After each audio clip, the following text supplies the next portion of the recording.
1장. 가장 아름다운 곳에서 가장 단순한 일을 하는 사람. 메트로폴리탄 미술관 지하층의 경비원 배치 사무실 앞에 빈 예술품 운송 상자들이 쌓여 있다.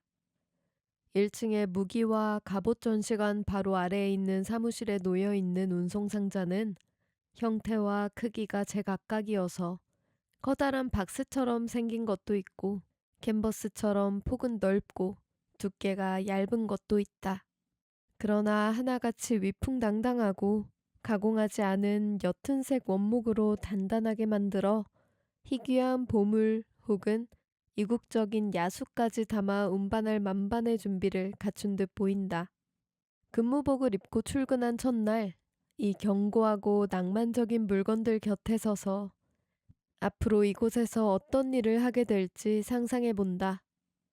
그러나 지금 당장은 나를 둘러싼 모든 것에 너무 강렬하게 사로잡혀 아무런 생각도 들지 않는다. 여자 경비원이 나를 데리러 왔다. 나의 사수 아다다. 키가 크고 밀집 같은 머리를 가진 그녀는 동작도 갑작스러워 마치 마법에 걸린 빗자루가 움직이는 것처럼 보인다. 그녀는 낯선 억양으로 인사하며 내 짙은 푸른색 상의에 떨어진 비듬을 털어내고는 군무복이 잘 맞지 않는데 눈살을 찌푸린다. 그러고는 운송 중인 예술품 우선이라고 쓰인 경고 표지판이 붙어있는 노출 콘크리트 복도 쪽으로 휘휘 손짓하며 나를 데려간다. 성배 하나가 카트에 실린 채 미끄러지듯 옆으로 지나간다. 우리는 이동식 리프트 옆 달아빠진 계단을 통해 2층으로 올라간다. 리프트 한쪽 바퀴 옆에는 반으로 접은 데일리 뉴스 신문과 종이컵, 읽던 곳을 접어둔 헤르만 헤세의 시타르타 한 권이 놓여 있다. 지저분해. 아다가 내뱉는다. 개인 소지품은 락커에 보관하도록. 그녀가 평범한 철제문을 밀어 열자 마치 오즈의 마법사처럼 흑백 세상에 갑자기 색이 입혀지듯 환상 같은 톨레도 풍경, 스페인의 도시 톨레도를 묘사한 엘그레코의 대표작. 그는 그리스 출신이자 그리스 르네상스를 대표하는 예술가로 신비롭고 역동적이며 표현적인 회화로 명성을 얻었다. 이 우리를 맞이한다. 감탄할 시간은 없다. 아다가 걸어가는 속도에 맞춰 플립북을 넘기듯 그림들을 스쳐 지나가며 수세기를 넘나든다. 그림의 내용은 신성과 세속을 오가고 배경은 스페인이었다가 프랑스가 되었다가 네덜란드였다가 다시 이탈리아가 된다. 마침내 우리는 높이가 2.5m에 달하는 라파엘로의 대작, 성좌에 앉은 성모자와 성인들, 라파엘로 특유의 우아한 색감과 대칭적 화면 구성이 돋보이는 작품, 콜론나 제다나라는 제목으로 알려져 있다. 앞에서 발길을 멈춘다. 여기가 첫 근무지인 C구역이야. 아다가 말했다. 우리는 10시까지 여기에 서 있어야 돼. 그 다음은 저기. 11시엔 저쪽 A구역으로 갈 거야. 조금씩 돌아다니거나 서성거리는 건 괜찮지만 친구, 우리 자린 여기야. 명심해. 자, 그 다음에는 커피를 마시러 갈 거야. 여기가 당신의 전속 근무지지? 옛 거장의 회화. 나는 그런 것 같다고 말했다. 그럼 운이 좋은 거야. 그녀가 말을 잇는다. 결국 다른 곳으로도 배정받게 되겠지. 고대 이집트 전시실에 서 있다가 갑자기 잭슨 폴록으로 갈 수도 있고. 하지만 처음 몇 달간은 당신을 여기로 배치할 거야. 나중에는 아마 근무의 60% 정도만 여기서 일하게 될 테지. 여기서 근무하는 동안에는 그녀는 발을 2번 구른다. 나무 바닥이라 발이 덜 피곤할 거야. 믿기지 않을 수도 있지만 날 믿어. 나무 바닥에서 12시간 근무하는 건 대리석 바닥에서 8시간 근무하는 거랑 동급이야. 여기서 12시간 근무는 정말 아무것도 아니지. 발이 거의 아프지도 않을 거야. 우리는 전성기 르네상스 갤러리에 있는 듯하다. 모든 벽에는 웅장한 그림들이 가느다란 구리선에 매달려 있다. 방 자체도 미용이 넘친다. 크기는 세로 12m에 가로 6m 정도이고 쌍여닫이식 출입문이 세 방향으로 나 있다. 바닥은 아다가 장담한 대로 말랑하고 천장은 높다랗고 천장으로 들어오는 자연광과 램프의 불빛이 전략적인 각도로 작품들을 비추고 있다. 방 한가운데는 벤치가 하나 놓여 있는데 그 자리에는 중국어로 된 관람객용 지도가 버려져 있다. 벤치를 지나니 비어 있어서 더 눈길을 끄는 벽 위로 한 쌍의 철사가 느슨하게 들이운 모습이 보인다. 아다가 그것을 의식하고 이야기한다. 벽면에 붙은 라벨의 서명을 보면 이곳이 충격적인 범죄 현장이 아니라는 유일한 증거가 있는 쪽을 그녀가 몸짓으로 가리키며 말한다. 프란체스코 그라나치 작품이 전시되어 있었는데 보존연구원이 청소를 하려고 가져갔어. 그게 아니라면 어디론가 대여돼서 반출됐거나 큐레이터 사무실에서 살피는 중이거나 스튜디오에서 촬영 중일 수도 있겠지. 누가 알겠어? 하지만 어떤 경우에든 이런 라벨이 남아있을 거야. 우리는 관람객이 그림에서 약 1m 이내에는 접근하지 못하게 쳐져 있는 정강이 높이의 방지선을 따라 서성이며 관리해야 할 다음 전시실로 들어간다. 이곳에서는 보티첼리가 가장 유명 인사인 것으로 보인다. 그 다음으로는 더 많은 피렌체 출신 예술가들의 작품이 들어찬 조금 작은 세 번째 전시실이 있다. 여기까지가 오전 10시까지 순찰할 영역이고 이후에는 그 다음 세 개의 전시실로 이동할 것이다. 인명과 재산을 보호해. 반드시 그 순서대로. 아다는 한결같이 스타카토처럼 강조하는 말투로 강의를 이어간다. 이건 복잡할 것 없는 일이야, 젊은 양반. 하지만 바보같이 굴어서도 안 돼. 항상 눈을 크게 뜨고 주위를 둘러보고 성가신 일을 허수아비처럼 쫓아버려야 해. 작은 사건이 일어나면 알아서 처리해. 만약 더 심각한 일이 발생하면 사령실에 통보하고 교육때 배운 프로토콜을 따라야 돼. 우리는 얼간이들이 경찰 역할을 하게 만들 때 빼곤 경찰이 아니야. 다행히도 그건 자주 있는 일은 아니고 아침이니까 우리가 가장 먼저 해야 할 일이 몇 가지 있는데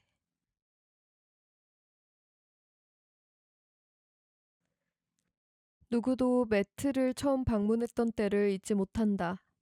그때 11살이었던 나는 어머니와 함께 시카고 외곽에 있던 집에서 뉴욕으로 여행을 왔다.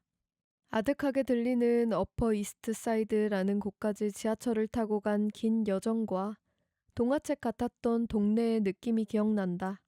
제복을 입은 문지기, 자랑스럽게 솟아있는 브라운스톤 아파트, 파크 애비뉴, 메디슨 애비뉴에 이어 5번가까지 넓고 유명한 거리들, 입구의 넓은 돌계단이 처음 본 매트의 모습이었던 것으로 유추하면 우리는 이스트 82번가를 따라 미술관으로 향했던 것 같다. 돌계단은 어느 색소폰 연주자에게 원형극장 무대가 되어주고 있었다. 기둥이 많은 매트의 정면은 고대 그리스 양식 같은 인상을 주어 놀라우면서도 친숙했다. 오히려 마법 같았던 것은 건물에 가까이 다가가면 다가갈수록 건물이 점점 더 넓어 보여서 미술관 앞 핫도그 트럭과 물을 뿜는 분수 옆에서도 건물 전체가 한눈에 들어오지 않는다는 것이었다. 너비 따위는 가늠할 수도 없는 곳이라는 사실을 곧바로 깨달았다. 우리는 대리석 계단을 올라 문지방을 넘어 그레이트홀로 들어섰다. 전형적인 몰인형인 어머니는 자신이 적당한 기부금을 내기 위해 줄을 서는 동안 로비를 돌아다녀 보라고 권했다. 그랜드 센트럴 터미널 못지않게 웅장한 로비는 기차역에서 모험을 떠날 준비를 하는 사람들이 내뿜는 것과 맞먹는 에너지로 가득 차 있었다. 로비 안쪽 입구를 통해 눈이 부시도록 하얀, 아마도 고대 그리스 시대 것인 듯한 조각상들을 볼 수 있었다. 반대편 입구 너머로는 모랫빛 무덤이 살짝 보이는 걸로 봐서 고대 이집트로 가는 길이 분명했다. 정면에는 넓고 곧은 장엄한 계단이 범선의 돛처럼 크고 팽팽한 형형색색의 캔버스에 닿도록 뻗어 있었다.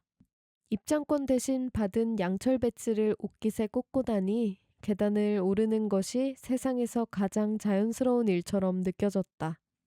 미술에 관해 내가 아는 건 모두 부모님에게서 배웠다. 대학생 때 부전공으로 미술사를 공부한 어머니 모리는 자신의 아마추어적 열정을 형 톰과 누이 미아, 그리고 나에게 전도했다. 우리는 적어도 1년에 몇 번씩 시카고 미술관으로 모험을 떠났다. 그곳에서 마치 도둑질을 준비하는 도굴꾼들처럼 가장 마음에 드는 그림을 고르며 살금살금 걸어다니곤 했다. 어머니는 시카고 극단 소속 배우였는데 시카고 극단에 관해 조금이라도 들어본 사람이라면 그것이 화려하거나 영화롭기보다 근면과 굳은 믿음으로 사는 삶이라는 것을 알 것이다. 어머니와 함께 차를 타고 시내로 나가면 배우 친구들이 그녀를 모린이 아니라 모라고 부르며 반기던 순간이 기억에 남아있다. 또 공연장에 불이 꺼지고 무대 조명이 밝아지는 장면을 보며 밖에서 울리는 경적 소리에도 아랑곳하지 않고 이 신성한 놀이를 계속할 수 있는 충분한 공간이 세상에는 늘 있다는 것을 깨닫던 날들이 생생하다. 집에서는 어머니의 큰 침대에 다 같이 모여 모리스 샌닥의 그림책을 읽곤 했는데 거대한 괴물이 튀어나와 우리 머릿속에서 한바탕 소동을 벌이게 만드는 이 책이 예사롭지 않다고 생각했다. 이렇게 미술은 달빛 가득한 다른 세계에 속한다는 인상을 갖게 되었고 여기에는 어머니의 영향이 컸다. 아버지는 좀 더 완고한 사람이었지만 우리에게 나름대로 여러 교훈을 주었다. 시카고 사우스사이드 지방은행에서 일했던 아버지는 세상 모든 미스터 포터를 본능적으로 경멸하는 현대판 조지 베일리였다. 프랭크 캐프라 감독의 영화 멋진 인생에 등장하는 캐릭터들. 미스터 포터는 돈만 탐내는 속물이자 권력욕에 사로잡힌 악역이고 조지 베일리는 이타적이고 헌신적인 성품이 특징인 주인공이다. 아버지는 일과가 끝난 후 집에 있던 업라이트 피아노를 몇 시간이고 연주하곤 했다. 그는 피아노를 사랑했다.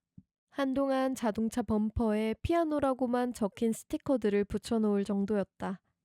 아버지는 언제나 자신의 재능은 그 자체가 아니라 즐거움에서 비롯한 부지런함이라고 말했다. 그래서 비록 뛰어난 실력을 갖추진 못했지만 그가 존경하는 음악인의 양대산맥인 바흐와 듀크 엘링턴의 음악을 다소 불안정할지언정 수줍어하지 않고 연주했다. 그리고 연주하는 내내 음악의 아름다움을 진심으로 찬양하며 큰 소리로 노래를 불렀다.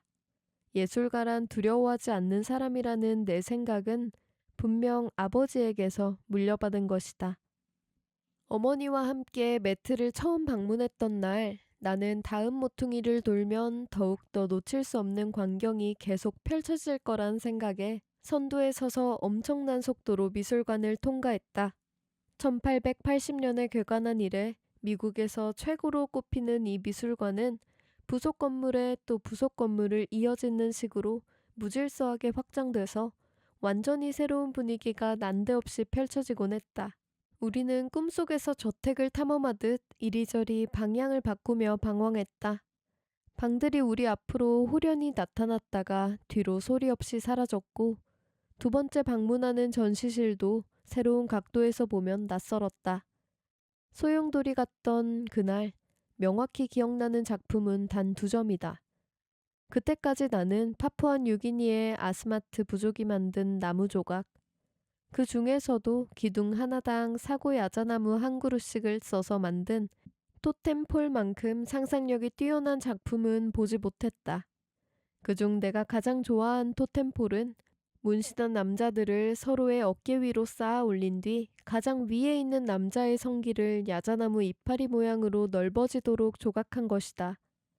그건 세상이 내가 생각했던 것보다 훨씬 더 많은 가능성을 지니고 있다는 사실을 증명하는 것 같았다. 그리고 옛 거장전시관에서 피터르 브리얼의 1565년 작품인 곡물수확, 7, 8월 농촌 풍경을 그린 작품으로 총 6점으로 구성된 사계절 시리즈의 일부다. 북유럽 르네상스를 대표하는 작가는 농민들의 생활상을 재치 있게 표현한 것으로 유명하다. 사로잡혀 발걸음을 멈췄다. 지금 생각해보면 나는 근본적으로 예술만이 지닌 특별한 힘에 반응하듯 그 위대한 그림에 반응했다. 다시 말해 그림의 위대한 아름다움을 어떻게 대해야 할지 몰랐음에도 이미 그것을 충분히 경험한 것이다. 그때는 내가 느낀 감상을 말로 분출할 수가 없었다. 사실 할 수 있는 말이 별로 없었다. 그 그림의 아름다움은 언어적인 것이 아니라 물감과도 같이 과묵하고 직선적이며 물질적이어서 생각대로 번역하는 것조차 거부하는 듯했다. 그래서 그림에 대한 나의 반응은 새 한 마리가 가슴 속에서 퍼덕이듯 내 안에 갇혀 있었다. 그 감정을 어떻게 받아들여야 할지 알 수 없었다. 아직도 늘 어려운 일이다. 이제는 경비원으로서 수많은 방문객이 각자의 방식으로 이 신비로운 감정에 반응하는 것을 지켜볼 수 있게 되었다. 2008년 6월, 형이 세상을 떠나자 나는 내가 아는 공간 중 가장 아름다운 장소에서 떠올릴 수 있는 가장 단순한 일을 하는 일자리에 지원했다. 11살 때와 달리 이번에는 앞으로 나아가는 것은 생각지도 않으며 메트로폴리탄 미술관에 도착했다. 가슴이 벅차고 찢어지는 듯했다. 한동안은 그저 가만히 서 있고 싶었다.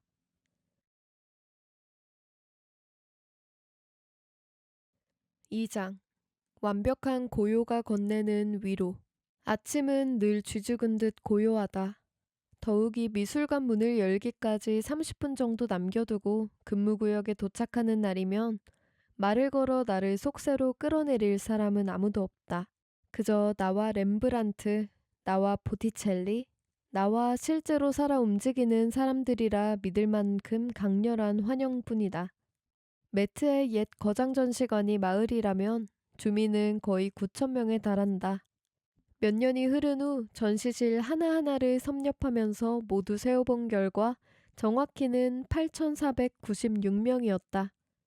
전시관을 크게 확장한 다음에는 숫자가 달라졌지만 여기에는 배경에 나오는 아기 천사, 투우장의 관객, 개미 크기의 곤돌라 사공까지 모두 포함되어 있다. 어떻게 그런 것들까지 모두 셀 수 있었을까 궁금하다면 나에게 시간이 얼마나 많았는지 실감하지 못해서다.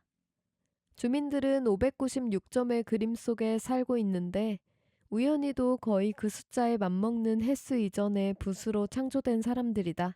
가장 나이가 많은 주민은 1230년대에 태어난 성모 마리아와 그녀 품에 안긴 아기 예수, 성모와 성자, 중세 이탈리아의 화가 베를린 기에로의 작품으로 알려진 단 2점 중 하나. 고대 철학자의 복식을 하고 있는 성모 마리아의 모습이 특징이다. 이고 가장 젊은 주민은 프란시스코 데 고야가 1820년에 탄생시킨 초상화 속 인물이다. 그 이후 그림들은 여기서 훌쩍 떨어진 미술관 남쪽 끝에 산다. 거기는 현대 세계가 꾸준히 세력을 확장하고 있는 전시관이다. 대외적으로는 기계의 힘, 자본주의나 독일, 이탈리아 같은 이름의 민족 국가가 등장하고 예술계에서는 사진과 튜브에 든 기성품 물감이 등장한다. 옛 거장 전시관에 사는 주민들의 공통점은 이 모든 것 이전에 탄생했다는 사실이다. 이쪽 주민들은 칠흑 같은 어둠에 도사린 위험이 발을 들이지 못하게 밤이면 성문을 닫는 중세 도시에 사는 장인, 실크 스타킹 차림에 누구누구 부인을 아련하기 위해 애를 끓이는 궁정의 신사다. 혹은 신앙심이 두터운 수도사, 앞장서서 제국의 위대함을 선전하는 사람, 막 형성되기 시작한 중산층이 고용할 수 있는 비싸지 않은 초상화 화가다. 그들이 누구였든 간에 현대인으로서는 모두 상상력을 극한까지 펼쳐야 닿을 수 있는 사람들이다. 옛 거장 중 우리 시대와 가장 근접한 시대에 살았던 고야만 해도 8명의 자녀를 두었지만 성인이 되기까지 살아남은 건 그중 한 명뿐이다. 전시관을 거닐다 보면 낯설고 먼 땅을 여행하는 사람이 된 것처럼 느껴진다. 옆구리를 찌르는 동반자도 없이 혼자서 말도 통하지 않는 외국 도시를 돌아다녀 본 사람이라면 그것이 얼마나 놀랍도록 몰입도 높은 경험인지를 알 것이다. 가로등, 작은 물웅덩이, 다리, 교회. 1층에 난 창문 사이로 슬쩍 들여다보는 광경에 자신이 녹아서 스며드는 느낌 말이다. 살아 숨쉬는 듯한 이국적인 디테일은 물론이고 날개를 퍼덕이는 평범한 비둘기까지 이상하리만치 강렬한 인상을 남기는 거리를 걷는다. 어딘가 시적이다. 조심스럽게 미끄러지듯 거리를 누비면 마법은 깨지지 않을 것이다. 일을 시작하고 처음 몇 주는 뇌가 반쯤 작동하지 않는 듯했다. 정말 그 정도로 몰두했기 때문이다.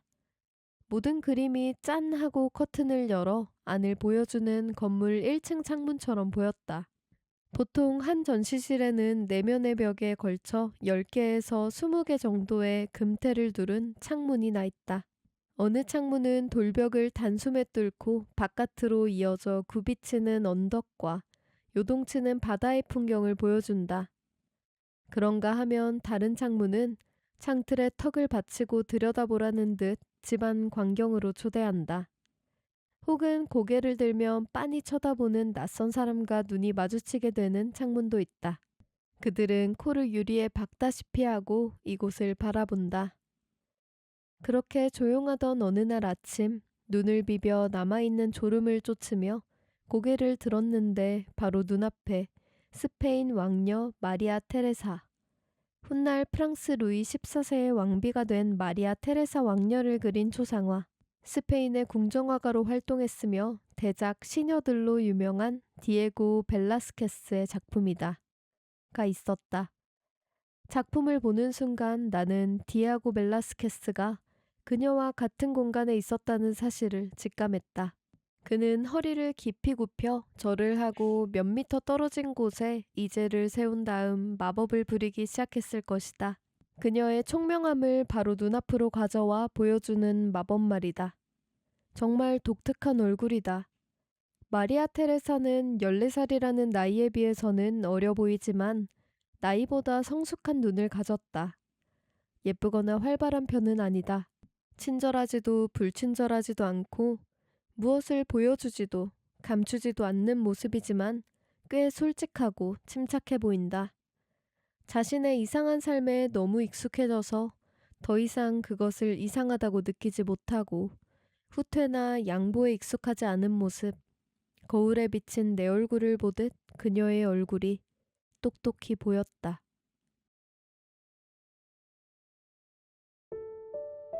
1장. 가장 아름다운 곳에서 가장 단순한 일을 하는 사람.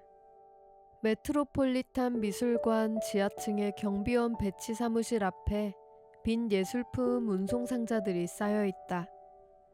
1층의 무기와 갑옷 전시관 바로 아래에 있는 사무실에 놓여 있는 운송 상자는 형태와 크기가 제각각이어서 커다란 박스처럼 생긴 것도 있고 캔버스처럼 폭은 넓고 두께가 얇은 것도 있다. 그러나 하나같이 위풍당당하고 가공하지 않은 옅은색 원목으로 단단하게 만들어 희귀한 보물 혹은 이국적인 야수까지 담아 운반할 만반의 준비를 갖춘 듯 보인다. 근무복을 입고 출근한 첫날 이 견고하고 낭만적인 물건들 곁에 서서 앞으로 이곳에서 어떤 일을 하게 될지 상상해 본다. 그러나 지금 당장은 나를 둘러싼 모든 것에 너무 강렬하게 사로잡혀 아무런 생각도 들지 않는다. 여자 경비원이 나를 데리러 왔다. 나의 사수 아다다. 키가 크고 밀집 같은 머리를 가진 그녀는 동작도 갑작스러워 마치 마법에 걸린 빗자루가 움직이는 것처럼 보인다. 그녀는 낯선 억양으로 인사하며 내 짙은 푸른색 상의에 떨어진 비듬을 털어내고는 근무복이 잘 맞지 않는데 눈살을 찌푸린다. 그러고는 운송 중인 예술품 우선이라고 쓰인 경고 표지판이 붙어있는 노출 콘크리트 복도 쪽으로 휘휘 손짓하며 나를 데려간다. 성배 하나가 카트에 실린 채 미끄러지듯 옆으로 지나간다. 우리는 이동식 리프트 옆 달아빠진 계단을 통해 2층으로 올라간다. 리프트 한쪽 바퀴 옆에는 반으로 접은 데일리 뉴스 신문과 종이컵, 읽던 곳을 접어둔 헤르만 헤세의 시타르타 한 권이 놓여 있다.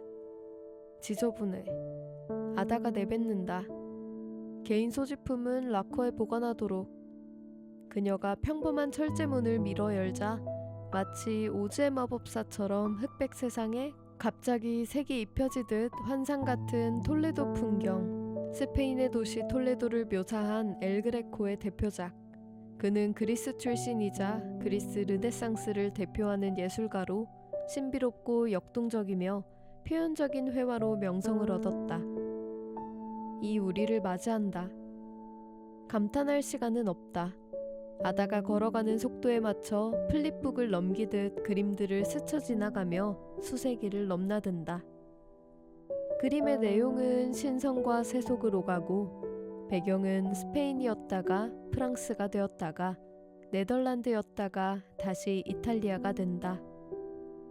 마침내 우리는 높이가 2.5m에 달하는 라파엘로의 대작, 성좌에 앉은 성모자와 성인들, 라파엘로 특유의 우아한 색감과 대칭적 화면 구성이 돋보이는 작품, 콜론나 제다나라는 제목으로 알려져 있다. 앞에서 발길을 멈춘다. 여기가 첫 근무지인 C구역이야. 아다가 말했다. 우리는 10시까지 여기에 서 있어야 돼. 그 다음은 저기. 11시엔 저쪽 A구역으로 갈 거야. 조금씩 돌아다니거나 서성거리는 건 괜찮지만 친구, 우리 자린 여기야. 명심해. 자, 그 다음에는 커피를 마시러 갈 거야. 여기가 당신의 전속 근무지지? 옛 거장의 회화. 나는 그런 것 같다고 말했다. 그럼 운이 좋은 거야. 그녀가 말을 잇는다. 결국 다른 곳으로도 배정받게 되겠지. 고대 이집트 전시실에 서 있다가 갑자기 잭슨 폴록으로 갈 수도 있고. 하지만 처음 몇 달간은 당신을 여기로 배치할 거야. 나중에는 아마 근무의 60% 정도만 여기서 일하게 될 테지. 여기서 근무하는 동안에는 그녀는 발을 2번 구른다. 나무 바닥이라 발이 덜 피곤할 거야. 믿기지 않을 수도 있지만 날 믿어. 나무 바닥에서 12시간 근무하는 건 대리석 바닥에서 8시간 근무하는 거랑 동급이야. 여기서 12시간 근무는 정말 아무것도 아니지. 발이 거의 아프지도 않을 거야. 우리는 전성기 르네상스 갤러리에 있는 듯하다. 모든 벽에는 웅장한 그림들이 가느다란 구리선에 매달려 있다. 방 자체도 미용이 넘친다. 크기는 세로 12m에 가로 6m 정도이고 쌍여다지식 출입문이 세 방향으로 나 있다.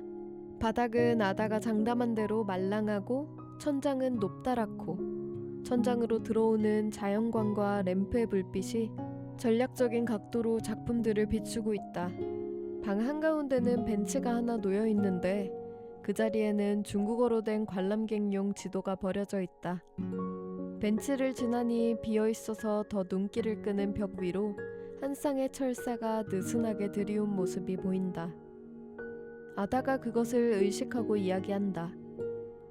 벽면에 붙은 라벨의 서명을 보면 이곳이 충격적인 범죄 현장이 아니라는 유일한 증거가 있는 쪽을 그녀가 몸짓으로 가리키며 말한다.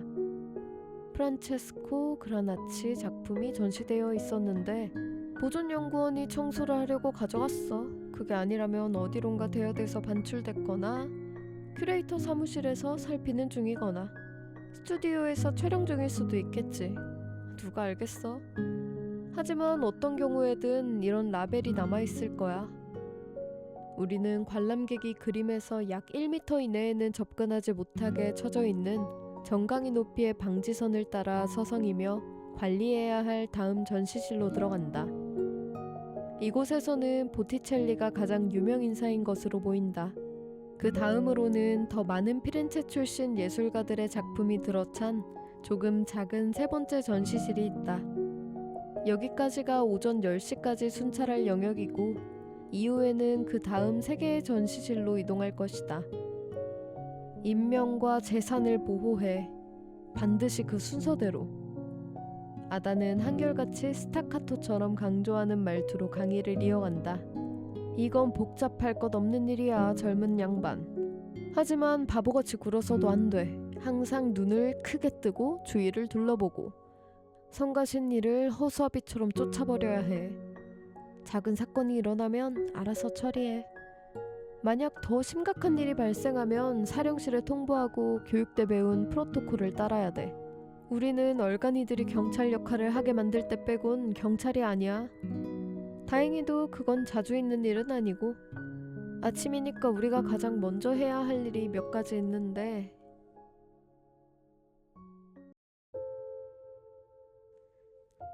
누구도 매트를 처음 방문했던 때를 잊지 못한다. 그때 11살이었던 나는 어머니와 함께 시카고 외곽에 있던 집에서 뉴욕으로 여행을 왔다. 아득하게 들리는 어퍼 이스트 사이드라는 곳까지 지하철을 타고 간 긴 여정과 동화책 같았던 동네의 느낌이 기억난다. 제복을 입은 문지기, 자랑스럽게 솟아있는 브라운스톤 아파트, 파크 애비뉴, 메디슨 애비뉴에 이어 5번가까지 넓고 유명한 거리들, 입구의 넓은 돌계단이 처음 본 매트의 모습이었던 것으로 유추하면 우리는 이스트 82번가를 따라 미술관으로 향했던 것 같다. 돌계단은 어느 색소폰 연주자에게 원형극장 무대가 되어주고 있었다. 기둥이 많은 매트의 정면은 고대 그리스 양식 같은 인상을 주어 놀라우면서도 친숙했다. 오히려 마법 같았던 것은 건물에 가까이 다가가면 다가갈수록 건물이 점점 더 넓어 보여서 미술관 앞 핫도그 트럭과 물을 뿜는 분수 옆에서도 건물 전체가 한눈에 들어오지 않는다는 것이었다. 너비 따위는 가늠할 수도 없는 곳이라는 사실을 곧바로 깨달았다. 우리는 대리석 계단을 올라 문지방을 넘어 그레이트홀로 들어섰다.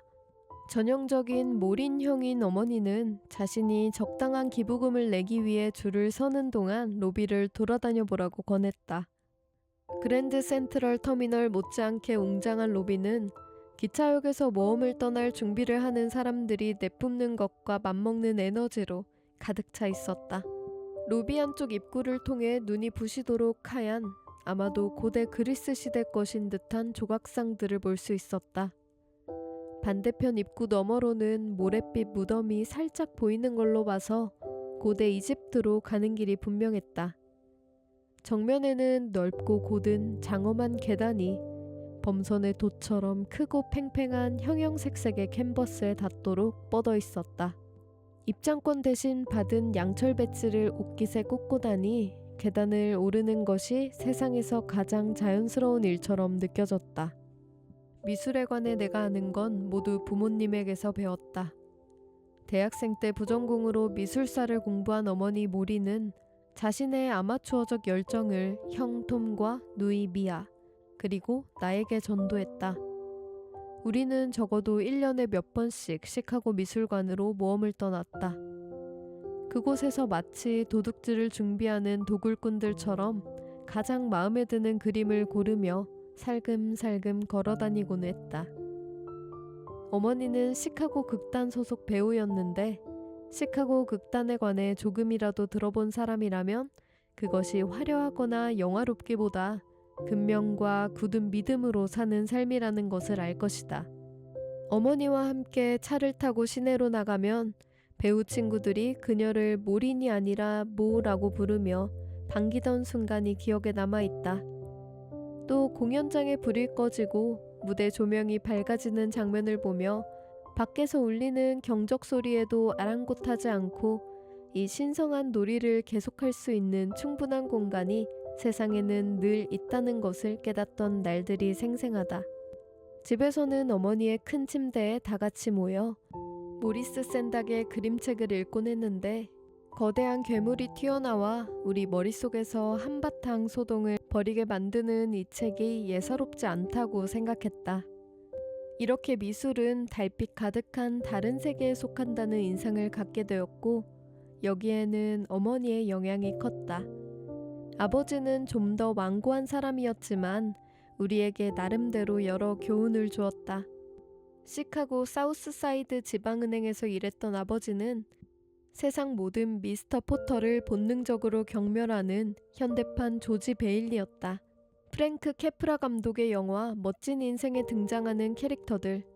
미스터 포터는 돈만 탐내는 속물이자 권력욕에 사로잡힌 악역이고, 조지 베일리는 이타적이고 헌신적인 성품이 특징인 주인공이다.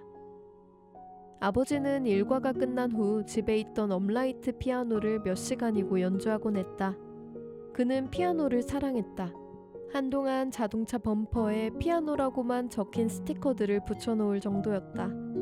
아버지는 언제나 자신의 재능은 그 자체가 아니라 즐거움에서 비롯한 부지런함이라고 말했다. 그래서 비록 뛰어난 실력을 갖추진 못했지만 그가 존경하는 음악인의 양대산맥인 바흐와 듀크 엘링턴의 음악을 다소 불안정할지언정 수줍어하지 않고 연주했다. 그리고 연주하는 내내 음악의 아름다움을 진심으로 찬양하며 큰 소리로 노래를 불렀다. 예술가란 두려워하지 않는 사람이라는 내 생각은 분명 아버지에게서 물려받은 것이다. 어머니와 함께 매트를 처음 방문했던 날, 나는 다음 모퉁이를 돌면 더욱더 놓칠 수 없는 광경이 계속 펼쳐질 거란 생각에 선두에 서서 엄청난 속도로 미술관을 통과했다. 1880년에 개관한 이래 미국에서 최고로 꼽히는 이 미술관은 부속 건물에 또 부속 건물을 이어짓는 식으로 무질서하게 확장돼서 완전히 새로운 분위기가 난데없이 펼쳐지곤 했다. 우리는 꿈속에서 저택을 탐험하듯 이리저리 방향을 바꾸며 방황했다. 방들이 우리 앞으로 호련히 나타났다가 뒤로 소리 없이 사라졌고, 두 번째 방문하는 전시실도 새로운 각도에서 보면 낯설었다. 소용돌이 같던 그날, 명확히 기억나는 작품은 단 2점이다. 그때까지 나는 파푸아뉴기니의 아스마트 부족이 만든 나무 조각, 그 중에서도 기둥 하나당 사고 야자나무 한 그루씩을 써서 만든 토템폴만큼 상상력이 뛰어난 작품은 보지 못했다. 그중 내가 가장 좋아한 토템폴은 문신한 남자들을 서로의 어깨 위로 쌓아 올린 뒤 가장 위에 있는 남자의 성기를 야자나무 이파리 모양으로 넓어지도록 조각한 것이다. 그건 세상이 내가 생각했던 것보다 훨씬 더 많은 가능성을 지니고 있다는 사실을 증명하는 것 같았다. 그리고 옛 거장전시관에서 피터르 브리얼의 1565년 작품인 곡물수확, 7, 8월 농촌 풍경을 그린 작품으로 총 6점으로 구성된 사계절 시리즈의 일부다. 북유럽 르네상스를 대표하는 작가는 농민들의 생활상을 재치있게 표현한 것으로 유명하다. 에 사로잡혀 발걸음을 멈췄다. 지금 생각해보면 나는 근본적으로 예술만이 지닌 특별한 힘에 반응하듯 그 위대한 그림에 반응했다. 다시 말해 그림의 위대한 아름다움을 어떻게 대해야 할지 몰랐음에도 이미 그것을 충분히 경험한 것이다. 그때는 내가 느낀 감상을 말로 분출할 수가 없었다. 사실 할 수 있는 말이 별로 없었다. 그 그림의 아름다움은 언어적인 것이 아니라 물감과도 같이 과묵하고 직선적이며 물질적이어서 생각대로 번역하는 것조차 거부하는 듯했다. 그래서 그림에 대한 나의 반응은 새 한 마리가 가슴속에서 퍼덕이듯 내 안에 갇혀 있었다. 그 감정을 어떻게 받아들여야 할지 알 수 없었다. 아직도 늘 어려운 일이다. 이제는 경비원으로서 수많은 방문객이 각자의 방식으로 이 신비로운 감정에 반응하는 것을 지켜볼 수 있게 되었다. 2008년 6월, 형이 세상을 떠나자 나는 내가 아는 공간 중 가장 아름다운 장소에서 떠올릴 수 있는 가장 단순한 일을 하는 일자리에 지원했다. 11살 때와 달리 이번에는 앞으로 나아가는 것은 생각지도 않으며 메트로폴리탄 미술관에 도착했다. 가슴이 벅차고 찢어지는 듯했다. 한동안은 그저 가만히 서 있고 싶었다.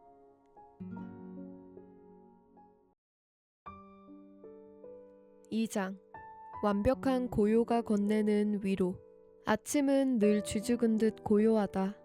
더욱이 미술관 문을 열기까지 30분 정도 남겨두고 근무구역에 도착하는 날이면 말을 걸어 나를 속세로 끌어내릴 사람은 아무도 없다. 그저 나와 렘브란트, 나와 보티첼리, 나와 실제로 살아 움직이는 사람들이라 믿을 만큼 강렬한 환영뿐이다. 매트의 옛 거장 전시관이 마을이라면 주민은 거의 9천 명에 달한다. 몇 년이 흐른 후 전시실 하나하나를 섭렵하면서 모두 세어본 결과 정확히는 8,496명이었다. 전시관을 크게 확장한 다음에는 숫자가 달라졌지만 여기에는 배경에 나오는 아기 천사, 투우장의 관객, 개미 크기의 곤돌라 사공까지 모두 포함되어 있다. 어떻게 그런 것들까지 모두 셀 수 있었을까 궁금하다면 나에게 시간이 얼마나 많았는지 실감하지 못해서다. 주민들은 596점의 그림 속에 살고 있는데 우연히도 거의 그 숫자에 맞먹는 횟수 이전의 붓으로 창조된 사람들이다. 가장 나이가 많은 주민은 1230년대에 태어난 성모 마리아와 그녀 품에 안긴 아기 예수, 성모와 성자, 중세 이탈리아의 화가 베를린 기에로의 작품으로 알려진 단 2점 중 하나. 고대 철학자의 복식을 하고 있는 성모 마리아의 모습이 특징이다. 이고 가장 젊은 주민은 프란시스코 데 고야가 1820년에 탄생시킨 초상화 속 인물이다. 그 이후 그림들은 여기서 훌쩍 떨어진 미술관 남쪽 끝에 산다. 거기는 현대세계가 꾸준히 세력을 확장하고 있는 전시관이다. 대외적으로는 기계의 힘, 자본주의나 독일, 이탈리아 같은 이름의 민족국가가 등장하고 예술계에서는 사진과 튜브에 든 기성품 물감이 등장한다. 옛 거장 전시관에 사는 주민들의 공통점은 이 모든 것 이전에 탄생했다는 사실이다. 이쪽 주민들은 칠흑 같은 어둠에 도사린 위험이 발을 들이지 못하게 밤이면 성문을 닫는 중세 도시에 사는 장인, 실크 스타킹 차림에 누구누구 부인을 아련하기 위해 애를 끓이는 궁정의 신사다. 혹은 신앙심이 두터운 수도사, 앞장서서 제국의 위대함을 선전하는 사람, 막 형성되기 시작한 중산층이 고용할 수 있는 비싸지 않은 초상화 화가다. 그들이 누구였든 간에 현대인으로서는 모두 상상력을 극한까지 펼쳐야 닿을 수 있는 사람들이다. 옛 거장 중 우리 시대와 가장 근접한 시대에 살았던 고야만 해도 8명의 자녀를 두었지만 성인이 되기까지 살아남은 건 그중 한 명뿐이다. 전시관을 거닐다 보면 낯설고 먼 땅을 여행하는 사람이 된 것처럼 느껴진다. 옆구리를 찌르는 동반자도 없이 혼자서 말도 통하지 않는 외국 도시를 돌아다녀 본 사람이라면 그것이 얼마나 놀랍도록 몰입도 높은 경험인지를 알 것이다. 가로등, 작은 물웅덩이, 다리, 교회, 1층의 난 창문 사이로 슬쩍 들여다보는 광경에 자신이 녹아서 스며드는 느낌 말이다. 살아 숨쉬는 듯한 이국적인 디테일은 물론이고 날개를 퍼덕이는 평범한 비둘기까지 이상하리 많지 강렬한 인상을 남기는 거리를 걷는다. 어딘가 시적이다. 조심스럽게 미끄러지듯 거리를 누비면 마법은 깨지지 않을 것이다. 일을 시작하고 처음 몇 주는 뇌가 반쯤 작동하지 않는 듯 했다. 정말 그 정도로 몰두했기 때문이다. 모든 그림이 짠 하고 커튼을 열어 안을 보여주는 건물 1층 창문처럼 보였다. 보통 한 전시실에는 내면의 벽에 걸쳐 10개에서 20개 정도의 금테를 두른 창문이 나 있다. 어느 창문은 돌벽을 단숨에 뚫고 바깥으로 이어져 굽이치는 언덕과 요동치는 바다의 풍경을 보여준다. 그런가 하면 다른 창문은 창틀에 턱을 받치고 들여다보라는 듯 집안 광경으로 초대한다. 혹은 고개를 들면 빤히 쳐다보는 낯선 사람과 눈이 마주치게 되는 창문도 있다. 그들은 코를 유리에 박다시피 하고 이곳을 바라본다. 그렇게 조용하던 어느 날 아침 눈을 비벼 남아있는 졸음을 쫓으며 고개를 들었는데 바로 눈앞에 스페인 왕녀 마리아 테레사, 훗날 프랑스 루이 14세의 왕비가 된 마리아 테레사 왕녀를 그린 초상화, 스페인의 궁정화가로 활동했으며 대작 시녀들로 유명한 디에고 벨라스케스의 작품이다. 마리아가 있었다. 작품을 보는 순간 나는 디아고 벨라스케스가 그녀와 같은 공간에 있었다는 사실을 직감했다. 그는 허리를 깊이 굽혀 절을 하고 몇 미터 떨어진 곳에 이젤을 세운 다음 마법을 부리기 시작했을 것이다. 그녀의 총명함을 바로 눈앞으로 가져와 보여주는 마법 말이다. 정말 독특한 얼굴이다. 마리아 테레사는 14살이라는 나이에 비해서는 어려 보이지만 나이보다 성숙한 눈을 가졌다. 예쁘거나 활발한 편은 아니다. 친절하지도 불친절하지도 않고 무엇을 보여주지도 감추지도 않는 모습이지만 꽤 솔직하고 침착해 보인다. 자신의 이상한 삶에 너무 익숙해져서 더 이상 그것을 이상하다고 느끼지 못하고 후퇴나 양보에 익숙하지 않은 모습, 거울에 비친 내 얼굴을 보듯 그녀의 얼굴이 똑똑히 보였다.